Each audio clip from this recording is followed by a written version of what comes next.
So we're going to take a quick round trip through the user interface here, just to familiarize yourself with some of the areas and their names. So remember that I am working in the advanced workspace. So that's what you should be switching to if you want to just follow along and have a look at these different areas. So across the top, we have something called a control panel. The control panel will give you all the settings that you need for whatever you have selected or whatever tool you're on. And you'll notice that it will change depending on what I am doing. So the control panel is really important, and it's really quite complex, but that's because they're trying to present you with everything you might need to do, so you don't have to go digging into menus too often. Of course, across the top we have a standard menu where you can find pretty much everything. You have a document tab here, and the tab will give you information about that document, such as your zoom level and the name of the document and what preview mode you're in, and so on. On the side here is your toolbar. So the tools roughly, I'm not going to go into too much detail here, but just to give you an idea, we have selection tools at the top here, and those tools allow you to select objects or parts of objects. Then you have the page tool, which allows you to individually change the size of specific pages. The gap tool, which allows you to control the gaps between objects.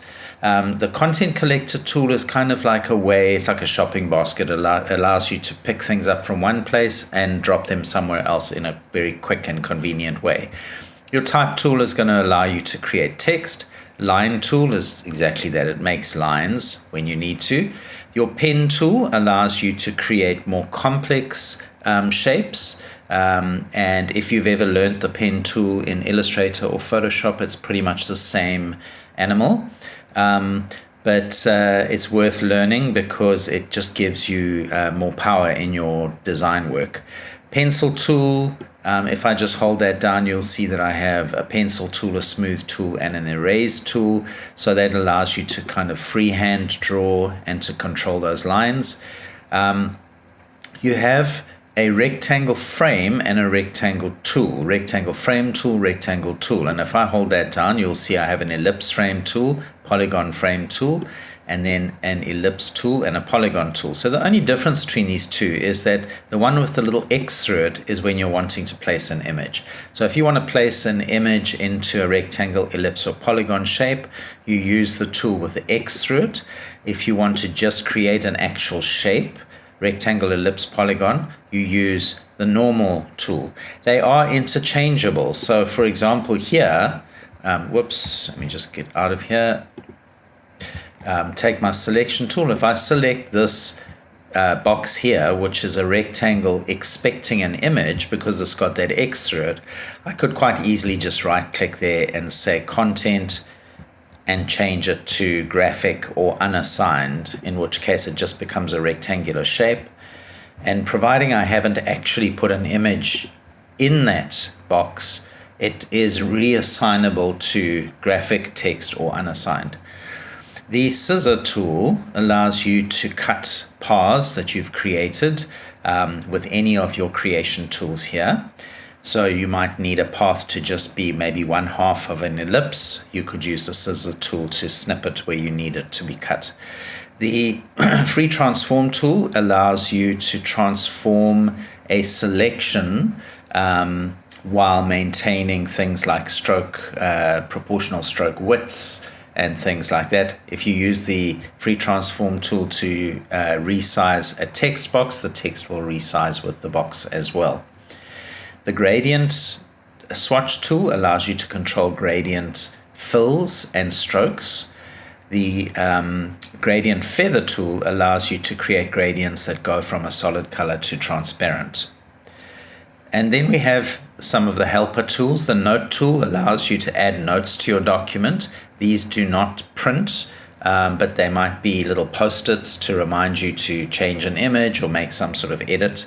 The eyedropper tool and the color theme tool are all about picking up colors and styles and appearances and settings from objects and applying them to other objects. The hand tool and the zoom tool allow you to navigate your document. I'll be covering navigation in a separate video.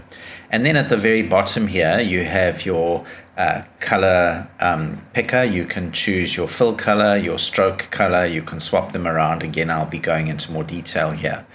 And then you have your color types. So you have solid color, gradient, and none. You also have this option here, which is your view options, allows you to show your rulers, frame edges, and so on. That's fairly new. And then this one is the way to view your documents. Normal. So you'll see it says W there. So if I'm in just normal mode and I press W, it switches me to a preview mode where I don't see all my little lines and margins and columns and so on. And if I press W again, I go back to normal. If I press Shift W, I go into presentation mode. And if I press Shift W again, I go back to normal. Okay, so that's your toolbar that runs down the side. At the bottom here, you have a percentage zoom. So we are going to cover navigation in another video. Then next door to that is the page shuttle. The page shuttle allows you to skip from page to page. So you see I've got quite a long document here with lots of pages. I can skip from page to page, go to the beginning, go to the end, and so on. So it's just a quick way for me to move through the document. Next door here we have something called live pre-flight, and live pre-flight is constantly checking your document for errors in terms of it being print ready. We are going to cover this at the end of this course, and that is pre-flighting your document for print, but just be aware that this 25 errors is checking your document for whether it's ready to send to the printer. So the errors here might not necessarily be errors in spelling and things like that. It's more about how ready is this document to be sent to a printer. So that's live pre-flight. Okay, then we have our panels on the side here. So the panels can be opened and collapsed. They can be closed altogether. All of your panels are available under the window menu, and you can open things directly from the window menu, or you can open them from your panels here. And these panels really are specialist areas for doing particular things. Things like your pages panel, probably the most commonly used panel, allows you to move through your pages and control your pages. Okay, so that's your panels. And then we have the context bar, which I don't see at the moment. Let me go to window, and there's my context bar. Oh, there it is. Okay, I had to go back to my selection tool. So the context bar is basically, some people love it, some people hate it. I absolutely hate it. I find it gets in the way, but it is what it is. So all it's trying to do is to be helpful. It's trying to present you with the things that you might want to do when you're working.